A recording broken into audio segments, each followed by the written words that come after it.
आज आपण रव्याचे पापड बनवतो आहे, तेही पाण्यातले वाफेवर शिजवलेले. यापूर्वी कधी तुम्ही असे पापड बनवले होते का? नसेल बनवले तर एकदा बनवून बघा. हे पापड पळीपापडपेक्षाही बनवायला जास्त सोपे आहे. विशेष म्हणजे हे पापड सुकवल्यानंतर अगदी काचेसारखे पारदर्शक आणि पातळ होतात. तेलात घातल्यानंतर चौपट फुलतात आणि जिभेवर ठेवताच विरघळून जातात. बनवायला सोपे आहे, चवीला जबरदस्त लागतात. विशेष म्हणजे कोणाची मदत जरी नसली ना, तरी एकटीने सुद्धा भरपूर प्रमाणात हे पापड तुम्ही बनवू शकता.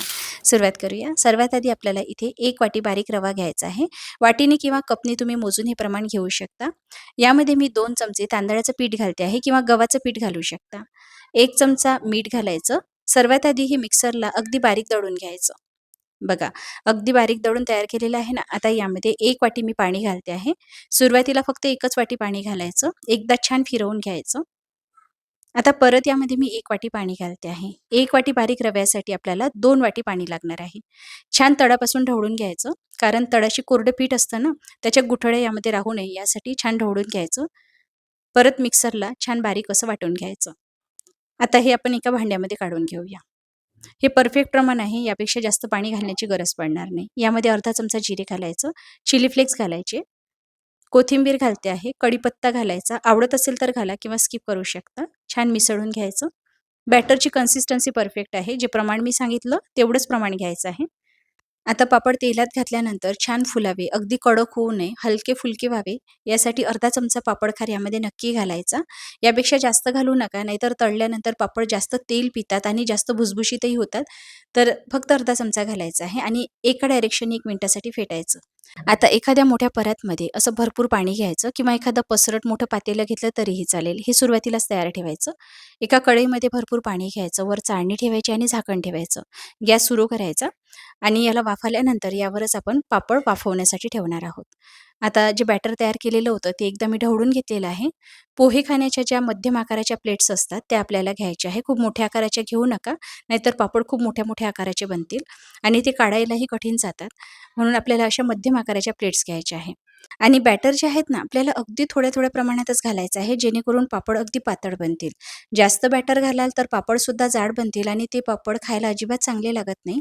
त्यामुळे पापड पातळ बनवण्यासाठी आपल्याला बॅटरसुद्धा कमीच घालायचं आहे आणि असं पसरवून घ्यायचं. तुम्ही प्लेट अशी फिरवली, की हे आपसुकच पसरल्या जातं. अशा पद्धतीने 5-6 प्लेट आपल्याला सुरुवातीलाच तयार ठेवायची आहे आणि आपल्याला वाफवायचं जास्त वेळ नाही आहे. फक्त 1-1 मिनिटासाठी वाफवणार आहोत. त्यामुळे भराभर हे पापड होतात.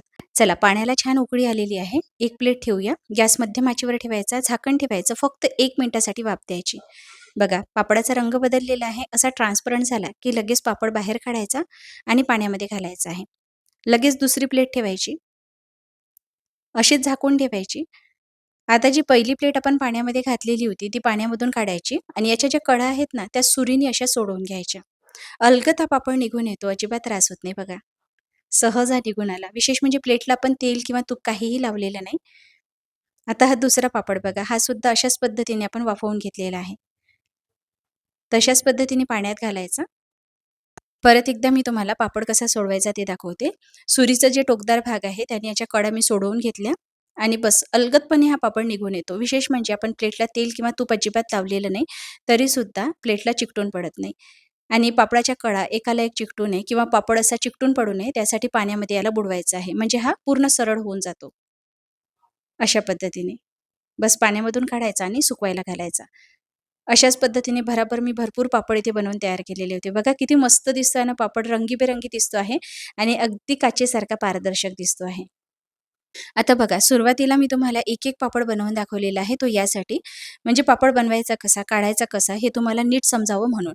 पण तुम्हाला एक-एक पापड बनवत बसण्याची गरज नाही. एकाच वेळी तुम्ही 4 ते 5 पापड बनवून पाण्यामध्ये घालू शकता. 1-1 मिनिटामध्ये हे पापड शिजतात ना, बस 1-1 प्लेट आपल्याला अशी 1-1 मिनिट शिजवून घ्यायची आहे आणि एकाच वेळी 4 ते 5 प्लेट परातमध्ये घालायच्या आणि भराभर हे पापड असे तयार होतात. एक-एक पापड बनवत बसण्याची गरज नाही. मी सुरुवातीला फक्त तुम्हाला प्रॅक्टिकल नीट समजावं म्हणून एक-एक पापड बनवून दाखवला, पण तुम्हाला एक-एक बनवण्याची गरज नाही आहे. बघा हा पापड किती लवकर सुटून येतो आहे आणि दिसायला बघा ना किती मस्त दिसतो आहे. तळल्यानंतर तुम्हाला मी दाखवणारच आहे पापड किती मस्त फुलतो. चवीलाही हा खूप छान लागतो. रव्याचे पापड जे आहेत ना, ते खरंच छान लागतात चवीला. बनवायला सोपे असतात आणि असे मी प्लास्टिकवर याला सुकवायला घातलेले होते. लवकर सुकून तयार होतात कारण हे खूप पातळ असतात. फॅनखाली सुकवले ना तरीही चालतील. उन्हामध्ये सुकवण्याची गरज नाही. पण वर्षभर साठवण्यासाठी पापड खराब होऊ नये म्हणून 1 ते 2 दिवस तरी उन्हामध्ये सुकवून घ्यायचे. कडकडीत उन्हात सुकवले की वर्षभर याला बुरसा येत नाही. पापड छान टिकतात. बघा काचेसारखा पातळ असा पापड तयार झालेला आहे. तळून बघूया.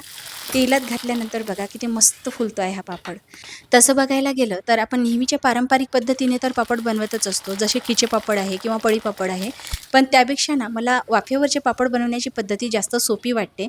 मजाही येते पापड बनवायला. भराभर बनवून तयार होतात आणि दिसायला खरंच खूप सुंदर दिसतात. तळल्यानंतर सुद्धा अगदी पांढरे शुभ्र असे पापड तळून तयार होतात आणि तेलात घातल्यानंतर चौपट फुलतात. आता बरेच जण हाही विचार करत असतील, की रव्याचे पापड आहेत तर चवीला फिके लागत असतील, बेचव लागत असतील, तर अजिबात नाही.